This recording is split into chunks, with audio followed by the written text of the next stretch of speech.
बिस्मिल्लाहिर्रहमानिर्रहीम। अस्सलाम वालेकुम। उम्मीद है आप लोग खैरियत से होंगे। आज जो टॉपिक हम स्टार्ट करेंगे that is analysis of demand. तो सबसे पहले हम लास्ट वीक जो हमने टॉपिक कंप्लीट किया था इंट्रोडक्शन टू इकोनॉमिक्स, उसको थोड़ा सा रिव्यू कर लेते हैं। उसमें सबसे पहले हमने इकोनॉमिक्स को डिफ़ाइन किया था। Economics is the study of how people use their limited resources to fulfill unlimited wants। उसके बाद हमने इसकी जो 2 ब्रांचेस थी उनको डिफ्रेंशिएट किया। उसमें हमने micro economics and macro economics को अलग अलग डिफाइन किया। Micro economics is the study of individual units of the whole economy and macro economics is the study of aggregate behaviour of the whole economy. उसके बाद हमने positive and normative analysis देखा था। इन Positive analysis deals with the question of what is and normative analysis deals with the question of what ought to be। Positive analysis में हम cause and effect पे focus करते हैं और अपना कोई ओपिनियन नहीं देते। नॉर्मेटिव एनालिसिस में हम पर्सनल ओपिनियन और वैल्यू जजमेंट करते हैं। उसके बाद हमने बेसिक इकोनॉमिक कॉन्सेप्ट्स एक्सप्लेन किए थे। जो हमने इकोनॉमिक्स की 3 डेफिनेशंस बताई थी उसमें से रॉबिन्स की डेफिनेशन को रिकॉल किया था। उसके अकॉर्डिंग हमारे 3 इकोनॉमिक कॉन्सेप्ट्स हैं, scarcity, choices and opportunity cost.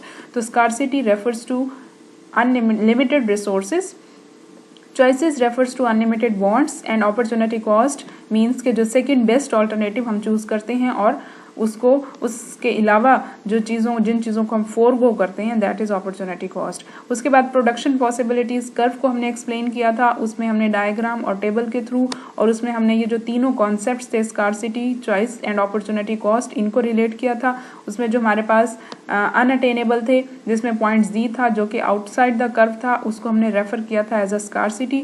उसमें जितने भी पॉइंट्स थे या कॉम्बिनेशंस थे अलोंग द कर्व उसको हमने रेफर किया था second concept as a choices. और पॉइंट्स जो हमारे पास एक पॉइंट से दूसरे पॉइंट पे जब हम मूव करते हैं ए टू बी और बी टू सी तो वो that relates to concept of opportunity cost. तो अपॉर्चुनिटी कॉस्ट को भी फर्दर हमने उसमें कैलकुलेट किया था थ्रू डायग्राम और थ्रू टेबल।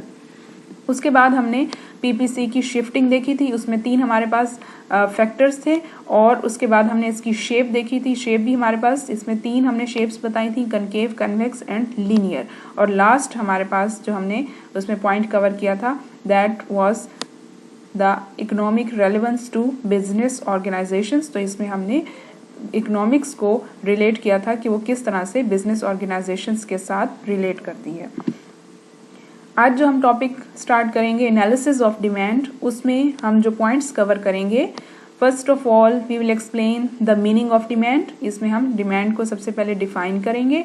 उसके बाद हम कंस्ट्रक्ट करेंगे demand schedule and demand curve through law of demand. Law of demand यहाँ पर हम एक्सप्लेन करेंगे और उसमें डिमांड स्केड्यूल और डिमांड कर्व बनाएंगे। Then we will explain individual demand and market demand and distinguish between change in demand, quantity demanded and change in demand, and last point is to calculate the elasticities of demand। उसमें 3 types of हमारी elasticities हैं, price elasticity of demand और उसका हम relationship भी देखेंगे total revenue के साथ। उसके बाद इनकम इलास्टिसिटी ऑफ डिमांड और फिर cross price elasticity of demand and explain the concept of elasticity. हम इन कॉन्सेप्ट को देखेंगे, कैलकुलेट करेंगे और इनको एक्सप्लेन करेंगे। But due to time constraint ये जो फर्स्ट 4 पॉइंट्स हैं उसको हम इस लेक्चर में कवर करेंगे और जो लास्ट पॉइंट है इलास्टिसिटीज़ का इसको हम नेक्स्ट लेक्चर में कवर करेंगे। और हर लेक्चर के एंड में आपको एक असाइनमेंट दी जाएगी जो आपको गिवन टाइम पीरियड में कंप्लीट करनी है। So start with definition of demand. सबसे पहले हम डिमांड को डिफाइन करते हैं। Demand is defined as the ability and willingness to buy specific quantities of goods in a given period of time at a particular price. अब इस definition में हमारे पास 2 पॉइंट्स हैं। डिमांड किसी भी चीज़ की कब होगी, जब हमारे पास ability and willingness to buy हो। तो डिमांड को डिफाइन करने के लिए हमारे पास नीचे आपको एक इक्वेशन दी हुई है जिसमें demand is equal to willingness to buy plus ability to buy, कि जब हमारे पास किसी चीज़ को परचेज करने की एबिलिटी हो या परचेजिंग पावर हो प्लस हम उस चीज़ को परचेज करने के लिए विलिंग हो तो फिर हम इकोनॉमिक्स पॉइंट ऑफ व्यू से उसकी डिमांड कर रहे हैं। अगर इनमें से कोई एक पॉइंट हमारा कवर नहीं होता, हमारे पास परचेजिंग पावर है लेकिन हम उस चीज़ को परचेज करने के लिए विलिंग नहीं है तो हम उस चीज़ की डिमांड नहीं कर रहे। डिमांड डिफर करती है from desire, want, wish and like से, क्योंकि इन सब चीज़ों में हमारे पास ये दोनों पॉइंट्स पूरे नहीं हो रहे थे। हम किसी चीज़ की विश तो कर सकते हैं, हमारे पास परचेजिंग पावर ना हो तो इसका मतलब वो हमारी डिमांड नहीं है। Law of demand. The law of demand states that higher the price of a product, the lower the quantity demanded of that product, and the lower the price of a product, the higher the quantity demanded, ceteris paribus. जब हम किसी law को state करते हैं तो उसमें हम ceteris paribus का वर्ड यूज करते हैं। ceteris paribus is a Latin word जिसका मतलब है other things remains the same। तो जब हम हर दूसरी जितनी भी कंडीशंस हैं उनको एज अ कांस्टेंट अज्यूम करें, other things remains the same, उस कंडीशंस के अंदर उसके बाद हमारे पास ये जो लॉ है ये बनता है लॉ ऑफ डिमांड। और लॉ ऑफ डिमांड क्या स्टेट कर रहा है कि जब किसी चीज़ की प्राइस बढ़ती है तो उसकी क्वांटिटी डिमांडेड कम हो जाती है, और जब प्राइस कम होती है तो उस चीज़ की क्वांटिटी डिमांडेड बढ़ जाती है। इसकी भी हमारे पास एजम्पशंस हैं। जब भी हम किसी लॉ को स्टेट करते हैं तो उसकी हमारे पास कोई ना कोई एजम्पशंस होती हैं। Assumptions are those factors which we hold constant to prove the law. तो अब यहाँ पर हम फर्स्ट जो एजम्पशन ले रहे हैं that is taste and preferences of consumers remain unchange. हम यहाँ पर अज्यूम कर रहे हैं कि कंज्यूमर का टेस्ट और उसके प्रेफरेंसेस चेंज नहीं होंगे, कंज्यूमर की इनकम चेंज नहीं होगी, प्राइस ऑफ रिलेटेड गुड जिसमें हमारे पास सब्सटीट्यूट्स और कॉम्प्लीमेंट्री गुड्स आ जाती हैं वो चेंज नहीं होंगी। Goods should not have any Prestige value, कि बहुत ज़्यादा कीमती अशिया हम यहाँ पर नहीं लेंगे। तो इन एजम्पशंस पर बेस करते हुए हम यहाँ पर बताते हैं कि law of demand is a negative relationship between price and quantity demand. अभी हमने इसकी स्टेटमेंट में भी बताया कि जब प्राइस बढ़ती है तो उस चीज़ की क्वांटिटी डिमांड कम हो जाती है, तो इनमें इन्वर्स रिलेशनशिप है। यहाँ पर नीचे हमें इनका रिलेशनशिप भी दिया हुआ है जिसमें प्राइस इंक्रीज हो रही है तो क्वांटिटी डिमांड डिक्रीज हो रही है, और जब प्राइस डिक्रीज हो रही है तो क्वांटिटी डिमांड इंक्रीज हो रही है। उसके बाद demand schedule and demand curve. The demand schedule for a product is a list of the quantity that a buyer is willing to buy at different prices at one particular time. Demand schedule का मतलब है कि उसके ऊपर हम different prices देखेंगे कि जो एक बायर विलिंग है किसी भी चीज़ को परचेज करने के लिए एट अ डिफरेंट प्राइसेस। और demand schedule represent a functional relationship between price and quantity demand. It assumes that other demand determinants such as income, preferences and price of related goods are all constant. The following table shows the quantity demanded of pilot pens demanded at each price level. अब यहाँ पर हमारे पास एक table है, उस table में prices ली हुई हैं और क्वांटिटीज़ ली हुई हैं। Prices in rupees and quantity in units. आप यहाँ पर हमें एग्जांपल दी हुई है पायलट पेन की, इसमें आप कोई और एग्जांपल ले सकते हैं। हमारे पास पियानो है, सिग्नेचर है, या डिफरेंट कोई और भी गुड आप ले सकते हैं। तो यहाँ पर देखें प्राइसेस में 5, 4, 3, 2, 1 डिक्रीज हो रहा है और क्वांटिटी डिमांड 2, 4, 6, 8, 10 इंक्रीज हो रही है। तो अभी हमने इसका जो लॉ की स्टेटमेंट देखी है उसमें हमने यही चीज़ स्टेट की है कि when price of a product decreases quantity demanded for that product increases. तो यहाँ पर इनका इन्वर्स रिलेशनशिप है। तो ये टेबल जो है ये हमें एक चीज़ की प्राइस और क्वांटिटी का रिलेशनशिप बता रहा है। नीचे हमें एक डायग्राम दी हुई है, इस डायग्राम में वर्टिकल एक्सिस पे प्राइसेस ली हुई हैं और हॉरिजॉन्टल एक्सिस पे क्वांटिटी डिमांडेड ली हुई है। ऊपर जो हमने टेबल बनाया है इसमें हर प्राइस के अकॉर्डिंग क्वांटिटी के पॉइंट्स को डायग्राम में हम प्लॉट करेंगे। उन पॉइंट्स को जब हम मिलाएंगे तो हमारे पास इस तरह का एक डाउनवर्ड स्लोपिंग डिमांड कर्व बनेगा जिसको हम कहते हैं डिमांड कर्व। ये डिमांड कर्व क्या शो कर रहा है? ये प्राइस और क्वांटिटी डिमांड के फंक्शनल रिलेशनशिप को शो कर रहा है। The demand curve shows the relationship between the quantities of pilot pens demanded and its price provided by everything else constant. यहाँ पर देखें वर्टिकल एक्सिस पे प्राइस है और हॉरिजॉन्टल एक्सिस पे क्वांटिटी है, तो इनका जो रिलेशनशिप है वो हमें ये कर्व बता रहा है। The demand curve must slope downward due to inverse relationship between price and quantity demanded. Again यहाँ पर देखें डिमांड कर्व डाउनवर्ड स्लोपिंग है। डाउनवर्ड का मतलब है कि प्राइस और क्वांटिटी डिमांड में इन्वर्स रिलेशनशिप है कि जब एक चीज़ डिक्रीज होगी तो दूसरी इंक्रीज होगी। उसके बाद है individual demand and market demand. Individual demand and market demand can be explained as follows. Individual demand, the relationship between the quantity of a product demanded by a single individual and its price. And market demand, the relationship between the total quantity of product demanded by adding all quantities demanded by all consumers in the market and its price. के individual demand में किसी एक single individual की demand को हम देखते हैं और उस के अलोंग प्राइसेस को देखते हैं। जैसे अभी हमने लॉ ऑफ डिमांड में देखा है कि एक चीज़ की प्राइस और एक चीज़ की क्वांटिटी। मार्केट डिमांड में हम डिफरेंट कंज्यूमर्स की डिमांड को देखते हैं at the same price. The market demand is the combination of individual demands. कि मार्केट डिमांड में एक से ज़्यादा जितने भी इंडिविजुअल्स उस चीज़ को डिमांड कर रहे हैं उन सब का हम कॉम्बिनेशन लेते हैं। नीचे हमें एक इसकी इक्वेशनल फॉर्म भी दी हुई है कि सपोज अगर मार्केट में 2 कंज्यूमर्स हैं या इंडिविजुअल्स हैं तो individual demand 1 plus individual demand 2, इनको हम एड अप करेंगे तो हमारे पास मार्केट डिमांड बन जाएगी। So market demand is equal to, यहाँ पर सम, एक सिग्मा वर्ड आपको सिंबल दिया हुआ है। सिग्मा का मतलब होता है सम ऑफ ऑल इंडिविजुअल डिमांड्स। इसको भी हम यहाँ पर देखें, एक टेबल दिया हुआ है, टेबल के थ्रू एक्सप्लेन करेंगे। टेबल में प्राइसेस दी हुई हैं 5 4 3 2 1 एक पेन की। अब इस प्राइस के ऊपर हमारे पास एक से ज़्यादा इंडिविजुअल्स की डिमांड है। इंडिविजुअल 1 की डिमांड है 2 4 6 8 10 एंड इंडिविजुअल 2 की डिमांड है 4 5 6 7 8।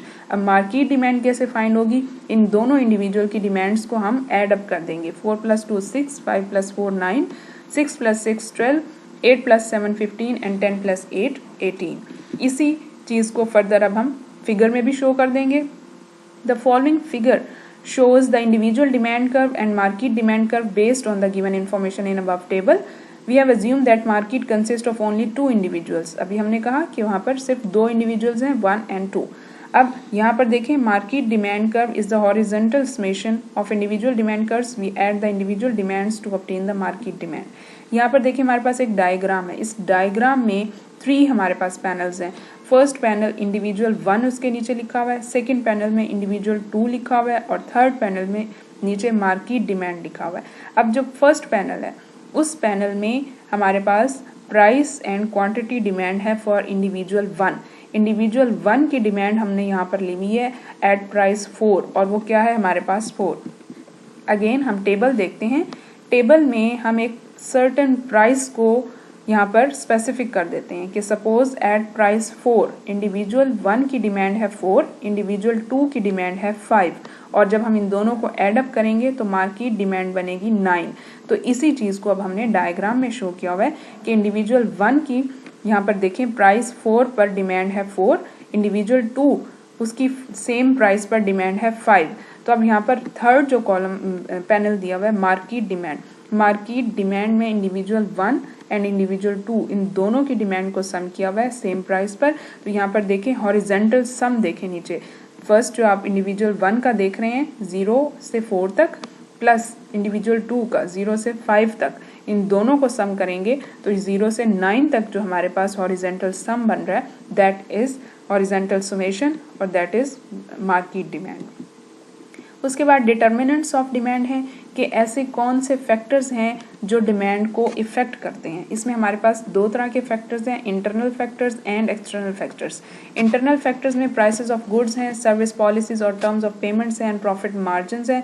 तो ये फैक्टर्स जो हैं वो हमारे डिमांड को इफेक्ट करते हैं कि अगर किसी चीज़ की प्राइस बढ़ जाएगी तो इसका मतलब हम उस चीज़ की डिमांड कम कर देंगे और अगर प्राइस कम हो जाएगी तो उस चीज़ की डिमांड बढ़ा देंगे। इसी तरह से सर्विसेज पॉलिसीज और टर्म्स ऑफ पेमेंट्स हैं कि अगर कोई प्रोडक्ट या कोई हमारे पास जो स्पेसिफिक जहाँ से हम लेते हैं वो हमें ऐसी सर्विसेज प्रोवाइड कर रहा है या टर्म्स या उनकी कंडीशंस ऐसी हैं कि वो हमारे लिए एक्सेप्टेबल हैं तो हम उस चीज़ की डिमांड बढ़ा देते हैं। और प्रॉफिट मार्जिन कि जहाँ पर जिनका प्रॉफिट मार्जिन कम होगा हम उस चीज़ की डिमांड भी बढ़ा देंगे। तो यहाँ पर ये तीनों फैक्टर्स, इंटरनल फैक्टर्स किसी चीज़ की डिमांड को इंक्रीज भी कर सकते हैं और उसको डिक्रीज भी कर सकते हैं। इसी तरह से एक्सटर्नल फैक्टर्स में हमारे पास है प्राइस ऑफ रिलेटेड गुड्स कि अगर किसी चीज़ की प्राइस उसके रिलेटेड गुड्स की इंक्रीज़ हो जाए तो इसका मतलब हम उस चीज़ की डिमांड कम कर देंगे। फॉर एग्जांपल कि कोई चीज़ एक दूसरे के साथ रिलेट कर रही है तो अगर एक चीज़ की प्राइस बढ़ रही है दूसरे की कम हो रही है तो जिसकी प्राइस कम है हम उस चीज़ की डिमांड बढ़ा देंगे और जिसकी ज़्यादा है हम उस चीज़ की डिमांड कम कर देंगे। सब्स्टिट्यूट गुड्स और कॉम्प्लीमेंट्री गुड्स, इसमें ये दोनों हम गुड्स को ऐड करते हैं। सब्स्टिट्यूट्स का मतलब है कि जो चीज़ें एक दूसरे का सब्स्टिट्यूट यूज़ होती हैं। For example Pepsi and Coke, कि अगर पेप्सी की प्राइस इंक्रीज़ हो रही है या पेप्सी की प्राइस में कोई चेंज नहीं आया, कोक की प्राइस डिक्रीज़ हो गई है तो इसका मतलब हम कोक की डिमांड बढ़ा देंगे। इसी तरह से कॉम्प्लीमेंट्री गुड्स को जॉइंट गुड्स भी कहते हैं, जो ऐसी गुड्स जो एक दूसरे के साथ बिल्कुल लाजिम होती हैं, जैसे पेन और इंक। तो अगर पेन की प्राइस बढ़ जाए तो हम पेन की डिमांड कम कर देंगे और उसके साथ ही इंक की डिमांड भी कम कर देंगे। तो प्राइस ऑफ रिलेटेड गुड्स जो हैं that are also cause to change the demand. Complementary goods, उसके बाद है कंज्यूमर की इनकम। अगर कंज्यूमर की इनकम चेंज हो जाए, इंक्रीज हो जाए, तो हम चीज़ों की डिमांड बढ़ा देंगे, क्योंकि इनकम बढ़ने से हमारी परचेजिंग पावर भी बढ़ जाती है। इसी तरह से इनकम कम होगी तो हम डिमांड भी कम कर देंगे। कंज्यूमर फैशन, टेस्ट, प्रेफरेंसेस उसकी चेंज हो जाएं तो उसके अकॉर्डिंग डिमांड भी चेंज हो जाएगी। पॉपुलेशन और नंबर ऑफ बायर्स बढ़ जाएं तो डिमांड बढ़ जाएगी, और कम हो जाए तो डिमांड कम हो जाएगी। Expectation about future prices, advertisement, festive season and climate, level of taxation, supply of money in circulation, तो ये तमाम फैक्टर्स हैं जो डिमांड को कॉज करते हैं कि डिमांड इंक्रीज हो या डिक्रीज हो। और ड्यूरिंग लॉ हम इन फैक्टर्स को कांस्टेंट अज्यूम करते हैं ताकि हम लॉ को प्रूव कर सकें। उसके बाद है changes in quantity demanded versus changes in demand. Changes in determinants of demand influence consumers' purchasing plan. This cause a movement or shift in the demand. यहाँ पर हमें दो डायग्राम्स दी हुई हैं। डायग्राम A में changes in quantity demanded and diagram B में changes in demand. अब changes quantity demand क्या होता है? If the price of a product changes and other factors are constant, there will be a movement along the demand curve. जब price में change आए, other factors constant हों। Other factors अभी हमने जो लॉ ऑफ डिमांड को explain करने से पहले सिट्रस पैरेबस का वर्ड पढ़ा, तो सिट्रस पैरेबस मींस अदर फैक्टर्स, और अदर फैक्टर्स हमारी अजम्पशंस और डिटर्मिनेंट्स हैं कि जब हमारे अजम्पशंस में जो हमने फैक्टर्स अज्यूम किए हैं कांस्टेंट, उनमें कोई चेंज ना आए, या जो हमारे डिटर्मिनेंट्स हैं डिमांड के उसमें कोई चेंज ना आए, सिर्फ प्राइस में चेंज आए, तो इसका मतलब that is change in quantity demanded. अब इस फिगर में when price is 20 the quantity demanded is 10, when the price increases to 30 the quantity demanded falls from 10 to 5 units. Diagram A is change in quantity demanded at point A price is 30 and at quantity is 5, and when we move from point A to point B price decreases to 20 and quantity demanded increases to 10 units. तो एक ही curve के ऊपर जब हम एक point से दूसरे point पे मूव करते हैं तो that is change in quantity demanded, और ये चेंज आता है due to price. The movement along the demand curve from 20 and 10 point B to 30 and 5 point A is change in quantity demanded. Change is demand. On the other hand, if the price of a product is constant and other factors change, there will be a shift of demand curve. जब किसी चीज़ की price में change ना आए, other factors में से किसी एक में चेंज आए, अदर फैक्टर्स जो इसके डिटर्मिनेंट्स हैं उसमें सपोज फैशन चेंज हो जाए, वेदर चेंज हो जाए, इनकम चेंज हो जाए, तो उसकी वजह से जो चेंज आएगा that will be only change in demand. When the population और number of buyers increase the demand curve will shift from D0 to D1। यहाँ पर फिगर B में देखें, चेंज इन डिमांड में जब किसी और फैक्टर में चेंज आता है तो उसकी वजह से डिमांड कर्व शिफ्ट हो जाता है from D0 to D1। When the price is 20 on D0, the quantity demanded is 10, and at the same price on D1, the quantity demanded to 15 units। कि सेम प्राइस पर suppose population increase हो गई है तो उसकी demand भी बढ़ गई है, 10 से 15 हो गई है, या कंज्यूमर प्रेफरेंसेस चेंज हो गई हैं उसकी वजह से उस चीज़ की डिमांड बढ़ गई है, या वेदर चेंज हो गया है, या पॉपुलेशन या इनकम इंक्रीज हो गई है, तो सेम प्राइस पर हमारी उस चीज़ की डिमांड बढ़ जाती है और हमारा डिमांड कर्व शिफ्ट हो जाता है। यहाँ पर हमें डिफरेंस दिया हुआ है between change in quantity demanded and change in demand. Diagram A में हमारे पास चेंज इन क्वांटिटी डिमांड है और B में चेंज इन डिमांड है। अब इसमें मूवमेंट दी हुई है, movement along the demand curve occurs when price of a product change, और चेंज इन डिमांड में शिफ्टिंग होती है और ड्यू टू अदर फैक्टर्स होती है, और इसमें हमें अदर फैक्टर्स की ये शिफ्टिंग भी दी हुई है कि डिमांड कर्व शिफ्ट होता है राइटवर्ड जब price of substitute goods increase हो, price of complementary good decrease हो, इनकम इंक्रीज हो, नॉर्मल गुड की एक्सपेक्टेड फ्यूचर प्राइसेस इंक्रीज हो, नंबर ऑफ बायर्स इंक्रीज हो।